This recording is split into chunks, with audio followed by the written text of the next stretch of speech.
여러분들 왜 시편 기자는 그렇게 찬양을 하라는 얘기를 많이 했을까요? 잘 한번 좀 여러분 생각해 보세요. 심지어는 시편 150편 마지막 절은 뭐냐면 심지어는 그 호흡이 있는 것들을 다 하라고 그랬어요. 물론 모든 것이 다 하나님께서 지으신 거지만 특별히 생물들, 동물들, 움직이는 것까지도 하나님 찬양하라는 거죠. 생명의 그 호흡이 있는 것들. 그러면서 너희들은 주를 찬양하라. 이렇게 했습니다. 우리 하나님은 이렇게 찬양을 좋아하시는 것 같아요. 하나님께서 찬양하실, 여기 창조하실 때 많은 천사들이 또 찬양을 했다고 그랬고요. 이 신약 성경에, 구약 성경에도 많지만 신약 성경에도 찬양을, 교회에서 찬양을 하라라고 얘기를 합니다. 찬양은 구원받은 사람의 특권이고 또 특성입니다. 이제 세상에서는 이게 음악이 돼버렸어요. 예를 들어 제가 젊었을 때 이렇게 다니던 그 교회, 아무것도 모르고 다녔던 데는 하나님께 찬양을 드린다 하면서 이렇게 찬양대에서 그날 솔로이스트를 사옵니다. 그죠? 그런 데가 있죠. 그래서 그거를 아르바이트 하는 사람들이 있어요. 음악대학 다니는 사람. 여기 교회, 저기 교회에 가서 이렇게. 아르바이트 하는 직장을 주는 건 참 좋은 일이지만, 참 하나님께서 보실 때 어떨까. 이런, 멜로디가 맞지 않더라도요, 구원의 기쁨과 감격으로 감사의 찬양을 해야 됩니다. 그래서 이 찬양은 반드시 동떨어진 게 아니라 구원과 연결이 돼야 합니다. 그래서 어린 우리 친구들이 이게 찬양할 때마다 참 너희들은 복이 있구나. 내가 어렸을 때 저렇게 컸으면 지금의 불만족이라는 게 아니에요. 지금 불만족이라는 게 아니라 내가 저렇게 컸으면 얼마나 좋았을까. 얘들을 이렇게 보면 여기 지금 사총사 나이 동갑이죠 다. 정말 믿음의 부모님 밑에서 이렇게 개구장이 노릇도 하고 그랬지만 믿음으로 이렇게 큰다는 게 쟤들은 지금 모를 거예요. 정말 몰라요. 얘기해서도 몰라요. 저녁에 짜장면 한 그릇 사준다는 걸 더 좋아하지 그 얘기에 무슨 저희가 있겠어요. 그런데 얘들 이제 크면 알 겁니다. 정말 복 받았구나. 얘들은 복 받았구나. 그런 생각이 들고. 그래서 찬양이 좀 저기 하면 어때요? 그냥 너무 감사하고 좋은 거죠. 그래서 참 구원은 참 좋은 것 같아요. 저도 종교생활 하다가 나중에 구원을 알게 됐는데 이게 너무 큰 선물이고 너무 좋은 것 같아요. 이게 우리가 구원을 받은 사람은 기다리는 게 큰 소망이 있잖아요. 오늘 아침 말씀에도 있는 것처럼 뭐 오실 때를 기다립니까? 주 오실 때를 기다리는 거죠. 그분, 나를 구원해 주신 주님. 그래서 나를 구원해 주신 주님을 찬양하는 거기 때문에 그런 느낌으로, 그런 감정으로 찬양을 하면 가사가 들어오고 멜로디가 들어오고 너무 좋아요. 내가 해도 좋고 남이 하는 거 더 좋고. 근데 왜 자매님들은 왜 자꾸 가운데 서로 안 쓰려고 그래요? 이유가 뭐예요? 여기 와서 자꾸 실갱이 하시는데 내가 그렇게 안 하도록 저기를 하나 알려드릴게요. 우리 교회 자매님들은 참 점잖고 이렇게 조용하고 다 이렇게 정숙하고 그러시는데 그래서 가운데 쓰면 이게 중앙이 되는 것처럼 이렇게 느껴져서 그런 것 같아요. 다 가생이로 이렇게 가시려고 하는데 다음 주부터는 제일 중간에 쓰십시오. 이유는요. 여러분 앞으로는 진리나 이 하나님의 말씀, 바른 말씀을 이렇게 전하는 거, 진리 따르는 것이 점점 더 어려워지거든요. 그러면은 사람들이 예를 들어서 사람들이 우리를 핍박하고 우리를 어떤 공격하는 이 마귀가 볼 때 이게 샘플 뽑는다면 한 사람을 뽑는다면 중앙에를 뽑아요. 그치, 잘 보이는 사람 뽑을 거 아닙니까? 뭐 누가 주 옆에 누가 있는지 모르고. 그래서 여러분들 진리 안에 쓰십시오. 진리 정중앙에. 그런 분들만 안에 쓰시라고. 그럼 다음 주부터 이제 서로 안에 쓰시려고 그러겠지. 네? 그러니까 피할 게 아닙니다, 여러분. 그래서 이 단에서는 절대 이렇게 위에서 이렇게 실경이 하지 마시고 이렇게 중앙에 많이 쓰시도록.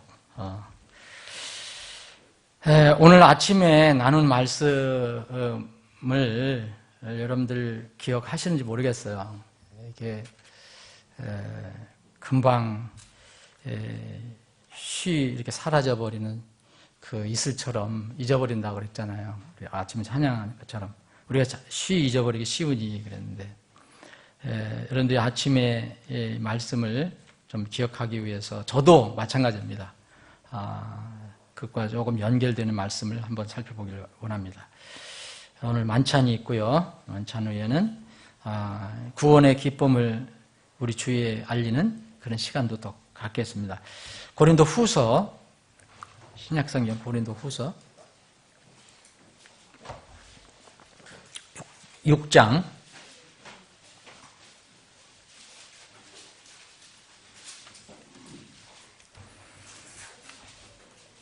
14절부터 18절까지입니다. 여러분들이 가지고 계신 성경으로 여러분들이 어떤 성경이든 읽으시면 돼요. 제가 가지고 있는 흠정역 대역성경, 한영 대역성경입니다. 가지고 있는 걸 그냥 읽으면 됩니다. 여러분 오후에 지금 나른할 시간이에요.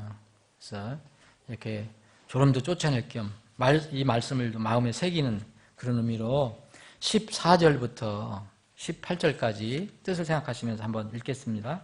시작합니다. 너희는 믿지 않는 자들과 더불어 공평하지 않게 멍에를 같이 매지 말라. 의와 불의가 어찌 사귀겠느냐? 빛과 어둠이 어찌 친교를 나누겠느냐? 그리스도와 벨리알이 어찌 일치하겠느냐? 혹은 믿는 자가 믿지 않는 자와 무슨 몫을 나누겠느냐? 하나님의 성전과 우상들이 어찌 조화를 이루겠느냐? 너희는 살아계신 하나님의 성전이니라. 하나님께서 이르시되 내가 그들 가운데 거하고 그들 가운데 거닐며 나는 그들의 하나님이 되고 그들은 내 백성이 되리라. 주가 말하노라. 그러므로 너희는 그들 가운데서 나와 분리하고 부정한 것을 만지지 말라. 그리하면 내가 너희를 받아들여 너희에게 아버지가 되고 너희는 내 아들딸이 되리라. 전능자 주가 말하노라 하셨느니라. 아멘. 아버지 하나님, 오후에도 모여서 어김없이 저희들이 주님을 찬양하고 경배합니다. 아버지 하나님, 세상의 즐거움이 아무리 우리를 유혹해도 저희들은 주님을 찬양하고 경배하는 일이 즐겁습니다. 기쁩니다. 이 기쁨, 주님 뵐 때까지 계속해서 더 깊어지게 하여 주시길 원합니다. 다시 오실 그 주님을 흠모하며 사모하며 이 땅에서 살아가는 저희들이 되게 하여 주시옵소서. 거룩하신 예수님의 이름으로 기도하옵나이다. 아멘. 우리가 찬양을 드릴 때마다 참 오늘 아까 우리 어린 친구들이 부른 찬양도 나는 거기 가리라. 주님 예수님이 계신 곳, 나를 구원해 주신 예수님이 계신 곳, 거기를 가겠다. 거기 가겠다. 그런 찬양이잖아요. 나는 주님을 사랑한다 하는데 여러분 저는 이런 말씀 여러분들과 종종 나누지만 저를 구원해 주신 주님을 만날 때를 자주 상상을 해봐요. 생각을 해봐요. 일부러 의도적으로 상상하는 게 아니라 이렇게 말씀을 읽을 때나 무슨 말씀을 설교를 들을 때나 뭐 찬양을 들을 때나 이럴 때면 그때 내가 어떻게 주님을 만날까? 그때 어떤 상황일까? 우리 앞에 반드시 한 번 일어날 일이거든요. 여러분들 있다는 것을 믿으시죠? 그거 없는 사람은 참 불행한 사람입니다. 그때를 생각할 때 과연 우리는 맨날 입으로 뭐 말로 뭐 찬양으로 그 주님을 만난다. 그때 즐겁다. 그때 기쁘다. 그분 있는 곳에 우리가 간다. 그분을 얼굴과 얼굴 만나게 된다. 이렇게 얘기하지만 과연 여러분 만날 때 어떨까? 큰 생각 참 많이 해봐요. 그래서 지난번에 이런 남북한 그 헤어진 가족들 만나는 거 저는 신문만 봤는데, 텔레비전 이제 못 보고, 신문 봤는데, 이제 텔레비를 보면 더 리얼할 것 같아요. 그죠? 울고 불고. 근데 신문에는 우는 소리는 안 들리더라고요, 그냥. 그래서 그게 이제 차이인 것 같은데, 어떨까? 주님을 만날 때 웃을까, 울을까? 그런 생각이 들 때가 있어요. 그냥 뻣뻣이 서 있을까, 고꾸라질까, 넘어질까? 아니면 그냥 그분께 달려가서 와락 껴안을까? 모르겠어요. 모르는데, 그때가 이제 어떻게 이루어지겠죠.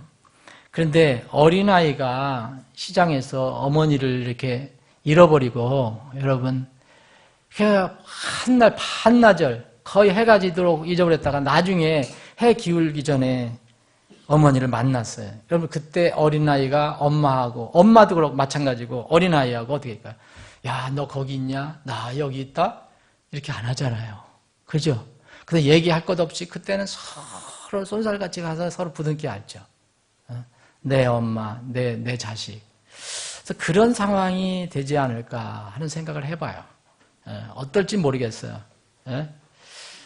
그래서 저는 이 말씀을 이렇게 읽을 때마다 늘 주님 오심에 대해서, 다시 오실 주님에 대해서 많이 얘기했잖아요. 그런 생각을 이렇게 해봅니다. 오늘 오전 말씀도 그렇고 이게 뭐냐면 우리가 하나님의 자녀이기 때문에 이런 생각을 해보는 거죠. 하나님의 자녀. 그래서 우리가 하나님의 자녀로서 이제 법적 신분을 확실히 얻었어요. 이 법은 누구든지, 법적인 신분을 누구든지 깨트릴 수가 없어요. 누가 뭐래도 우리는 하나님의 자녀예요. 심지어는 사망도 그리스도의 사랑에서 끊어낼 수 없다 얘기합니다. 우리 육신이 죽으면 바로 주님께 또 가게 되죠. 이 땅의 권고, 고난, 고통, 이거 절대 우리를 그리스도에서 끊어낼 수 없어요. 하나님 사랑에서 우리를 끊어낼 수 없어요. 그런데 이제 이 땅에 살아가는 동안 주님을 그렇게 감격적으로 만나기 전까지가 우리에게 주어진 삶인데, 이때를 위해서 사실은 이 성경이 기록이 된 거잖아요. 여러분. 앞으로 어떤 사람은 우리 후손들일 거예요. 이 성경을 다 조금 읽도 못하고 만날 수도 있어요. 그런 시간적으로 생각해 보면. 분명히 그럴 때가 올 겁니다. 하늘에도 물론 말씀이 있겠지만, 지금처럼 우리가 이렇게 말씀을 그런 형태로 대하지는 않을 거예요. 그때는 예수님 말씀이 다 말씀이고, 하늘의 말씀이 정착되어 있고, 우리는 완전하게 변화된 상태고. 그래서 이 땅에 변화되지 않고 불안하고 아직 부족한 이런 상태에서 하나님 자녀로서 살아갈 때 어떻게 살아가야 하느냐가 바로 이제 성경에 기록되어 있는 거죠. 그래서 말씀드렸지만 구원에 관해서는, 구원 자체에 대해서는 성경을 다 이렇게 살펴보면 적은 포션이에요. 적은 부분이에요. 구원받은 사람들이 어떻게 살 것인가, 그게 기록이 더 많지요. 훨씬 많습니다. 오늘 이 고린도후서 6장 여러분들 잘 아시는, 이거는 이제 구원받은 사람들이, 하나님의 자녀들이 어떻게 영적으로 분리할 것이냐, 그러니까 성경적인 분리에 관해서 가르쳐주는 대표적인 말씀입니다. 이게 대표적인 말씀. 그래서 이 14절부터 읽을 때, 우리는 믿지 않는 자들과 함께 멍에를 맬 수가 없어요. 이거는 무엇인지 해야 돼요. 결혼도 마찬가지고요. 이건 멍에의 가장 이렇게 뚜렷한 어떤 본보기가 뭐냐면 결혼이거든요. 남녀가 만나서 한 멍에를 짓는 게 바로 이제 결혼인데, 이게 믿지 않는 자들과 더불어 공평하지 않게 멍에를 같이 매요. 우리 믿지 않는 자와 벌써 멍에를 매면 아주 공평하지 않는다. 벌써 쭉 기울게 돼요. 믿지 않는 사람끼리 결혼하면 멍에는 이게 똑같아지는데, 믿지 않는 사람하고 않는 사람하고 결혼하면 한 사람이 올라가 있든지 내려가 있든지, 그래갖고 멍에가 공평하지 않아요. 그럼 누가 하느냐? 믿는 사람이 힘든 거예요. 믿는 사람이. 그래서 이 믿지 않는 가족을 위해서 정말 기도해야 돼요. 정말 믿지 않는 가족을 위해서. 의와 불의 어떻게 교제하느냐, 사귀냐, 빛과 어둠이 어떻게 아주 친교를 나누냐. 그리스도와 벨리알이 어찌 하나가 될 수 있겠느냐? 불가능하죠. 예수 그리스도와 마귀의 영들이 어떻게 하나가 될 수 있어요? 불가능하죠. 믿는 자와 믿지 않는 자가 무슨 몫을 나누냐? 믿는 자가 저 믿지 않는 세상 사람들하고 무슨 몫을 나누냐? 이 세상에서 여러분들 이 사람들하고 나눌 게 뭐가 있겠어요? 우리는 진정한 목은 하늘에 있습니다. 우상과 하나님의 성전이 어찌 조화를 이루겠느냐? 하나님의 성전에다가 우상을 세워놓으면 안 된다는 거죠. 이건 영적으로도 이제 생각하면 우리 하나님의 성전과 어떻게 세상 우상들하고 우리가 같이 이렇게 조화를 맺을 수 있겠느냐? 우리는 살아계신 하나님 성전이라 하잖아요. 그래서 하나님께서 말씀하시는데 그들 가운데 거하고 그들 가운데 거닐며 내가 그랬어요. 이거 하나님께서 말씀하신 거예요. 여기 이제 하나님의 성전 가운데 거한다는 거예요. 여러분도 성전인 거 아시죠? 저도 성전이에요. 그럼 이 그들 가운데 거닐며 나는 그들의 하나님이 되고 그들은 내 백성이 되리라. 여기까지는 그게 큰 문제가 없어요. 여러분 다 이해 못하시는 분 없어요. 17절 주가 말하노라. 그러므로 너희는 그들 가운데서 나와 분리하고 부정한 것을 만지지 말라. 그리하면 내가 너희를 받아들여. 이제 여기서부터 이제 문제가 좀 됩니다. 성경이 문제가 있다는 게 아니라 이해하는 사람들이 문제가 될 수 있어요. 자, 우리가 구원받은 사람들에게 백성에게 얘기하는 게 성전들에게 얘기해요. 너희는 그들 가운데서 나와서 분리하고 부정한 것을 만지지 마라. 세상 불의와 짝하지 마라. 부정한 것도 만지지 마라. 그 다음에 그리하면이에요. 이건 앞에가 조건이죠. 조건이에요. 그리하면 내가 너희를 받아들여. 누굽니까? 여긴 나는 하나님이고요. 너희는 누구예요? 성전이에요. 하나님의 자녀들이에요. 틀림없죠? 제 성경을 잘못 해석하는 게 아니에요. 틀림없어요. 이 말씀이에요. 받아들여. 18절. 너희에게 아버지가 되고 그랬어요. 여기를 정확하게 번역을 하려면 너희에게 한 아버지가 된다 그랬어요. A father. father는 대문자예요. 너희에게 한 아버지가 되고 너희는 내 아들, 딸이 되리라. 전능자 주가 말하노라 하셨느니라. 전능자 주께서 말씀하셨어요. 여러분 이게 혼동스러운 분이 있다면 그게 비정상은 아니에요. 뭔가를 한번 생각해 봐야 됩니다. 왜 하나님께서 직접 사도 바울을 통해서 이런 말씀을 주셨을까? 주가 말하노라 그러면서 너희들이 이렇게 하면 너희들 내 아들이지 않느냐? 너희들 성전이지 않느냐? 그래서 이 세상과 불의한 것, 부정한 것에서 나와서 이렇게 분리하고 그것들을 만지지 말면 내가 너희를 받아들이겠다. 여러분 예수님을 여러분들 받아들이셨죠? 그 예수님이 여러분들도 받아들이셨다 그랬어요. 하나님 받아들이셨어요. 구원받는 것은 그걸 얘기해요. 그러니까 하나님의 아들이 되는 거예요. 자녀가 되는 거예요. 성전이라면 성령께서 내 마음에 오시는 거예요. 내 몸에 오시는 거예요. 그래서 성전이 된 거예요. 그런데 그리하면 내가 너희를 받아들이겠다는 거예요. 성경이 잘못된 거 아닙니다.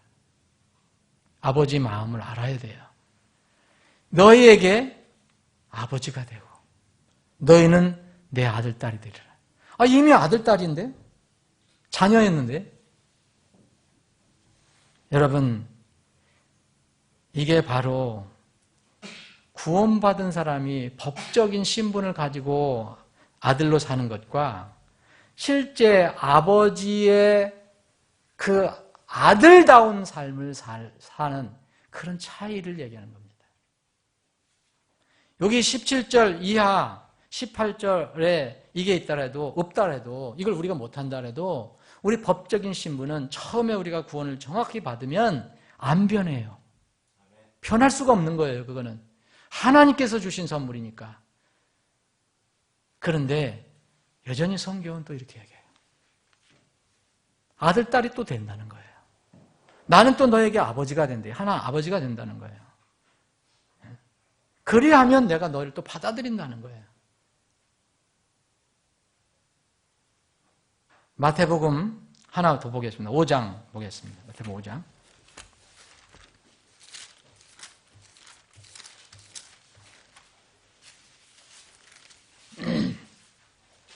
여러분, 이 말씀 마태복음 5장, 6장, 7장은 이제 그 산상수훈이지만 이거를 모든 세상 사람들에게 적용할 수 있어요.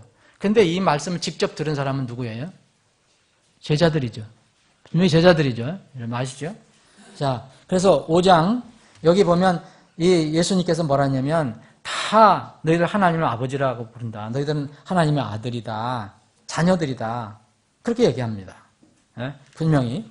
자, 그런데 5장 43절 보면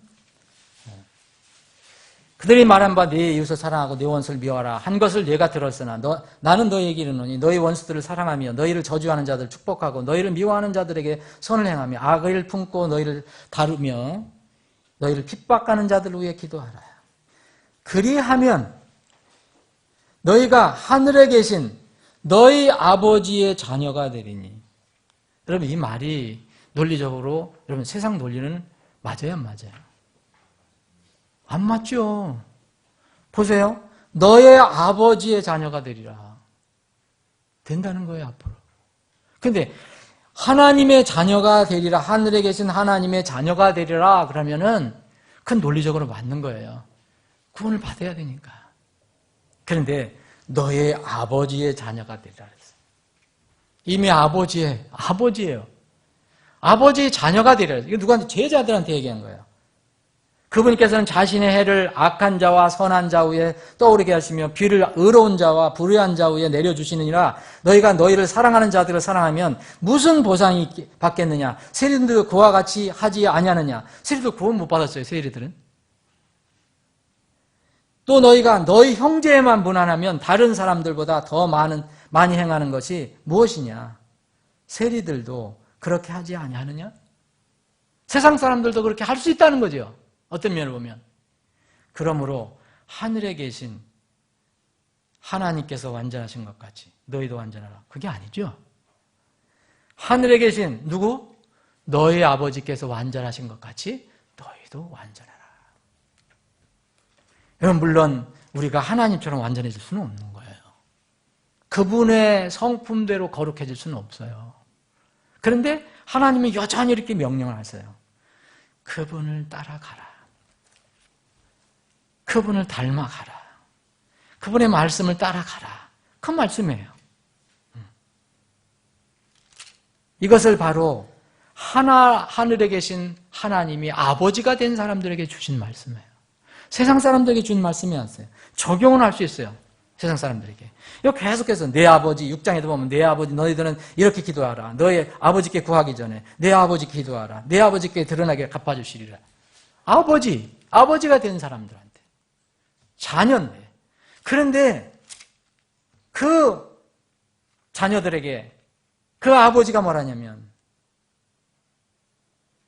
또 자녀가 된다는 거예요. 여러분 이걸 한번 생각해 보세요. 여러분들이 과거를 돌아보시면 어렸을 때 부모의 속을 썩였던 사람들은 좀 이해가 될 거예요. 근데 우리 교회 대부분의 여러분들은 이 어려서부터 착실하게 잘 커왔기 때문에 저는 그런 사람이 없을 것을 믿지만 만약 어렸을 때부터 부모 마음을 아프게 하는 이 신문 같은 거 보면 맨 그런 사람들이잖아요. 심지어는 자기 부모를 죽이고 자기 아버지 돈을 이렇게 뺏어가고 뭐 40, 50이 됐는데도 결혼 안 하고 지내보니까 무슨 그 아버지 이 돈을 다 뺏어갔고 아버지는 새빵살이로 밀려나갔어요. 자기는 그걸 갖다 다 탕진했어요. 유흥비로다가 아들이. 여러분 이럴 때 그 사람 분명히 그분의 아들이에요. 근데 실제적으로는 아들이 아니에요. 실제적으로. 아들이 아니라 왼수지. 그렇게 생각하죠. 법적으로는 못 갈라냅니다. 근데 실제로 관계에서는 그건 아들도 아니죠. 우리도 거듭난 그리스도인들이 이 땅에서 아버지를 닮아서 살지 못하면 아버지께서 보실 때 이런 마음을 가진다는 거예요. 그래서 다시 한번 너희들 이거 만지지 마라. 세상 분리해라. 이게 불의한 것과 같이 어떻게 사귀냐. 어떻게 벨리할 것 같이 일치하려고 하냐. 그거 분리하고 부정한 거 만지 마라. 그리하면 내가 너희를 받아들여서 너희에게 아버지가 되게 하겠다. 너희에게 아버지가 되고 너희는 내 아들, 딸이 되리라. 이게 바로 우리 신앙생활입니다. 이 성경이 잘못된 게 아닙니다.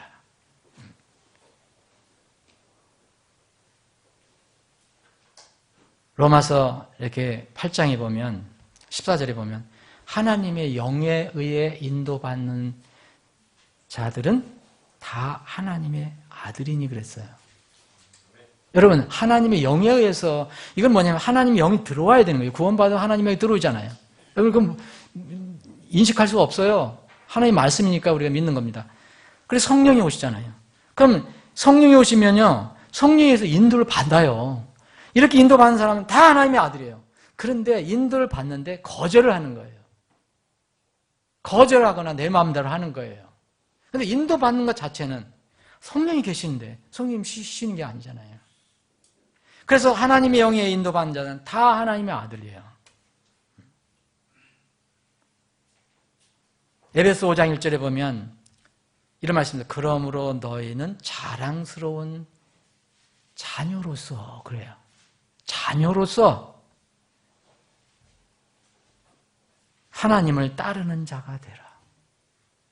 우리 자녀는 당연히 하나님을, 아버지를 따라야죠. 부모를 따라야죠.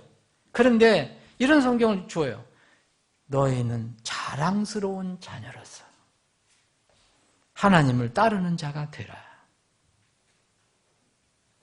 빌립보서 2장 15절에 보니까 책망받는 하나님의 아들들이 책망받지 않는 하나님의 아들들이 되게 하려 함이다 그랬어요. 제가 이렇게 우리가 지원해 주는 선교사님이 아닙니다. 근데 저한테 계속 선교 보고를 우리 교회에 보내주는 분이 있어요. 제가 계시는 안 해요. 우리가 지원 안 하기 때문에. 계속 보내주세요. 이분이 굉장히 나이가 많으신 분이에요. 그래서 미국에 이분은 이름이 밥 존스인데 이렇게 사모님은 수 존스고 이분은 이 직책이 거예요. 미셔너리 이벤젤리스트예요. 미셔너리 겸 교회마다 다니면서 복음을 전하는 사람이에요. 미국에는 이런 직책이 있어요. 미셔너리 겸 이벤젤리스트란 말입니다. 근데 이분이 계속 나이가 굉장히 늙으신 분인데 계속 교회를 다니면서 복음을 전하는 거예요. 복음 전하고 격려해주고. 그런데 이분이 이번에 보낸 편지는 9월달 이 편지에는 가슴이 아픈 게 기록이 돼 있어요. 이 긴급 기도 제목이다 하면서 이걸 위해서 기도를 해달라 그랬어요. 뭐냐면은 What is going to happen to our churches? 그랬어요. 뭐냐면 우리들의 교회에 지금 도대체 무슨 일이 일어나고 있는가? 왜? 이거 물론 이제 그분은 주로 이제 미국하고 우리나라는 안 온 걸로 알고 있는데 필리핀이라든지 뭐 이런 데를 다니시는 분인데 이 교회들에게 무슨 일들이 이거 지금 일어나고 있다는 거예요. 이분이 거의 매주마다 이렇게 교회를 다니시는 거예요. 그런데 뭐냐면 뭘 방했냐면 교회를 갈 때마다 출석률이 자꾸 급전직거로 떨어지는 거예요.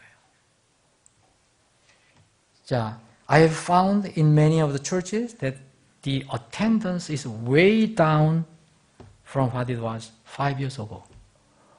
최소한 5년 전에 그 미국이 굉장히 넓잖아요.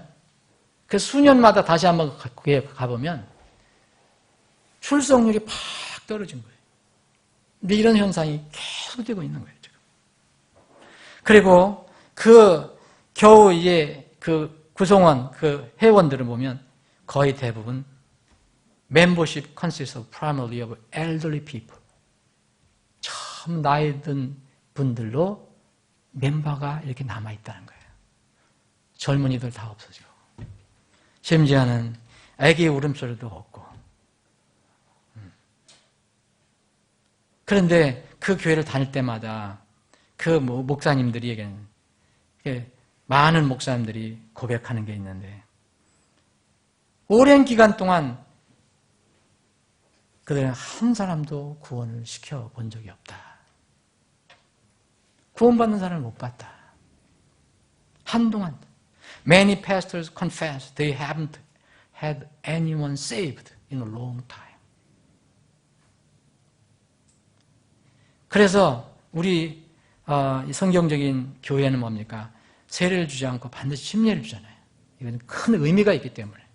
예수 그리스도와 함께 죽었다가 예수 그리스도와 함께 다시 태어난, 다시 살아난 것을 이게 간증할 수 있는 것은 침례밖에 없습니다. 세례는 절대 불가능합니다. 사람이 만든 제도고요. 예수님도 그렇게 받으셨고 사도 바울도 그렇게 받았고 내시도 그렇게 받았고 다 받았어요. 로마 백부장도 그의 가족들 다 받았고 이 빌립보 감옥의 간수와 그의 가족들도 다 구원받고 그렇게 받았어요. 그래서 이게 우리는 성경적인 것을 믿는 교회들은 반드시 침례탕이 있어요. 그죠? 우리 이제 만들어놨는데 미국 교회도 다 있어요. 그런데 이 침례탕이 이 베프티스트라는 게 뭐냐면 지금 각 교회 다녀보면 깨끗하게 하는, 그러니까 청소 도구하고 페인트 칠하는 바게스가 거기 들어앉아 있다는 거예요. 왜 그러겠어요? 구원받고 침례받은 사람이 없으니까. 그 뭐예요? 비워놓을 수는 없고 그냥 청소할 때 도구 갖다 집어넣고 페인트통 갖다 넣고 이 할아버지 선교사님이 얘기하시는 거예요.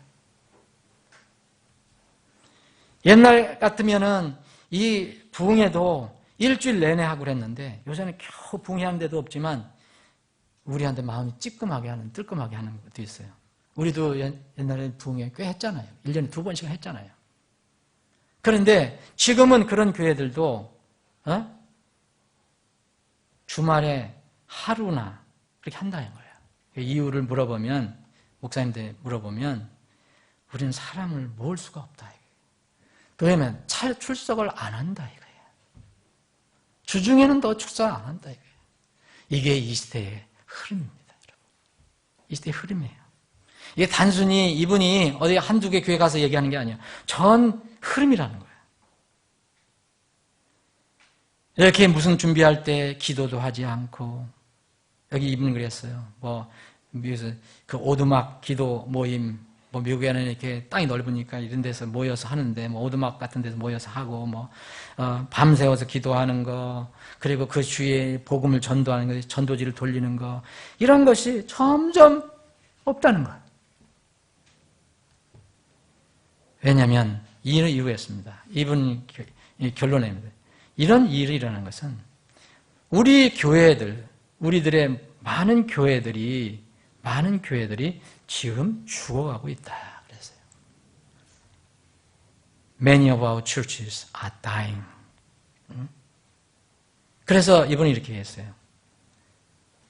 예상하기를 이제 그 교회들이 문이 닫혀질 건데 앞으로 또 5년 이내에 많이 문을 닫는 교회들이 있을 것이다. 만약 뭘 하지 않는다면, 정신 차리고 깨어있지 않으면 그랬어요.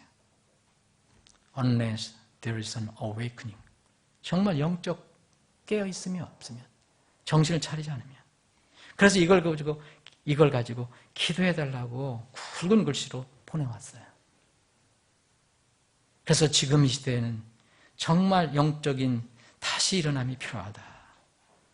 죄에 대해서 강력하게 설교를 하고 또 세속적인 것에 대해서 강력하게 반대 설교를 하고 또 잃어버린 혼들에 대해서 빨리 구원받으라고 그 하나님의 진노에서 빨리 탈출하라고 강력하게 경고하는 이런 이 부흥이 필요하다.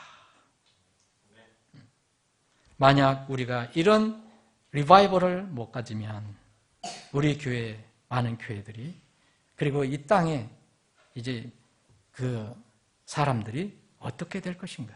미국은 좀 이게 성경을 믿는 그 정말 경건한 그런 사역자들은요 미국의 미래에 대해서 너무 암울하게 얘기를 해요.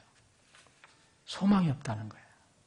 대통령도 하나님을 버리고 국가도 대법원도 하나님을 버리고 이게 성경이 떠난다는 걸 얘기한 거예요.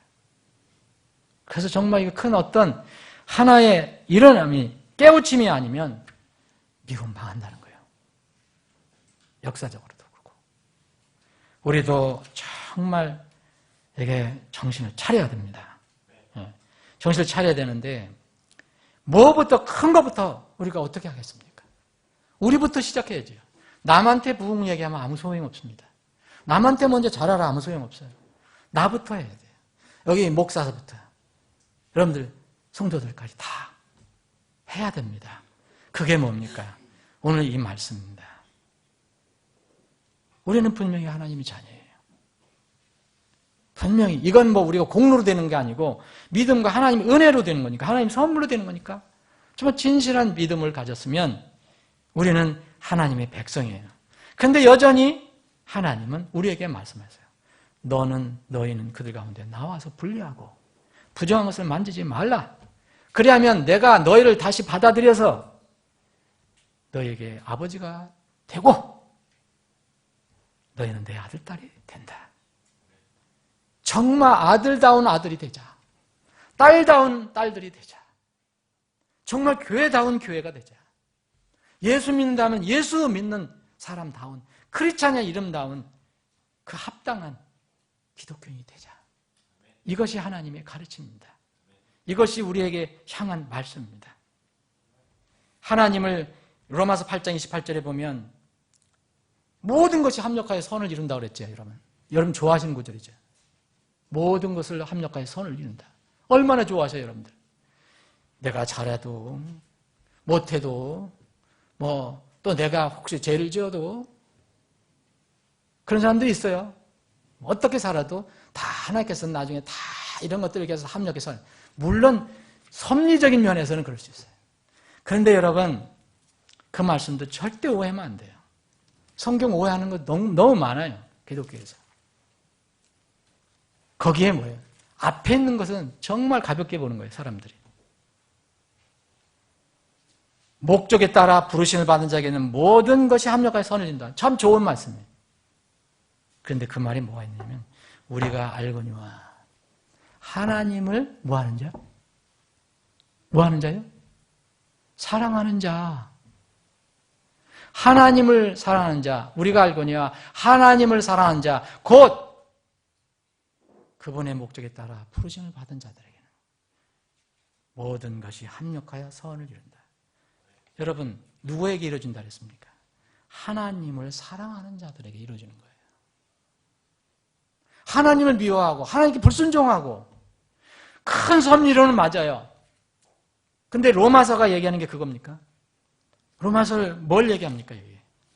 로마서 8장 1절은 이 같은 장에 뭐라면 그러므로 이제 그리스도 예수님 안에 있는 자들에게는 정죄함이 없나니, 여기까지 참 좋은 거예요. 얼마나 좋아요 이 말씀. 여기까지밖에 없어요. 개역성경은 정말 중요한 구절이 빠져나갔어요. 그 다음에 뭔지 아세요? 그들은 육신을 따라 걷지 아니하고 뭐에 따라 간다고요? 성령을 따라 걷느니라. 정말로 예수님 안에 있는 사람들에게는 정죄함이 없는데 그 예수님 안에 있는 사람들은 뭐냐면은 육신을 따라 걷는 사람들이 아니라는 거예요. 방향이 바뀌어진 거예요. 이제 능력을 받은 거예요. 거룩한 하나님 모셨으니까 나에게도 거룩함이 나올 수 있는 거예요. 안에서 그런 거지. 성령을 따라 걷는 사람들을 얘기하는 거예요. 그래서 그리스도 예수님 안에 있는 자에게는 정죄함이 없는 거예요. 이제 정죄함이 없는 거예요. 그리스도 안에 있느냐, 말씀 안에 있느냐, 신분적인 것과 실제 실천적인 게 있는 거예요. 여러분, 내가 모든 것을 할 수 있어요. 그리스도 있으면요. 그러죠. 하나님이 내 주인이니까, 내 아버지니까. 그런데 빌보서 4장 13절에 그 앞에 있는 말씀이, 여러분들 말씀 잊어버리면 안 돼요. 나를 강하게 해주시는 그리스도를 통해서 하는 겁니다. 그리스도 바깥에 있으면 불가능한 거예요. 주님과 동행해야 됩니다. 그래서 우리가 지난번에 본 것처럼 야고보서 4장 8절에 있는 말이에요. 하나님께 가까이 나가라. 그러면 그분께서 너에게 가까이 하시리라 아닙니까? 이미 처음에는 우리가 하나님으로부터 하나님께서 우리에게 내려오셨어요. 그래서 우리를 구원해 주셨어요. 이제는 하나님 아들이 됐어요. 아들이 아버지를 안 따르면, 세상을 따르면 여전히 변함없는 법적인 아들이지만 실제 실천적인 아들이 아니라는 거예요. 그래서 이런 말씀을 주신 겁니다. 오늘 만찬은 뭡니까? 예수님을 기억하는 거예요. 예수님이 왜 죽으셨는가? 그걸 기억하는 거예요. 그러면 내가 처음에 구원받을 때 그때를 생각해 볼 겁니다. 내가 어떤 사람이었고 나는 어떻게 구원을 받았는가? 다시 하나님의 은혜, 사랑을 다시 기억해 보는 거예요. 그것이 만찬입니다. 이것은 예수님이 오실 때까지 계속할 거예요. 하늘에서는 하지 않습니다.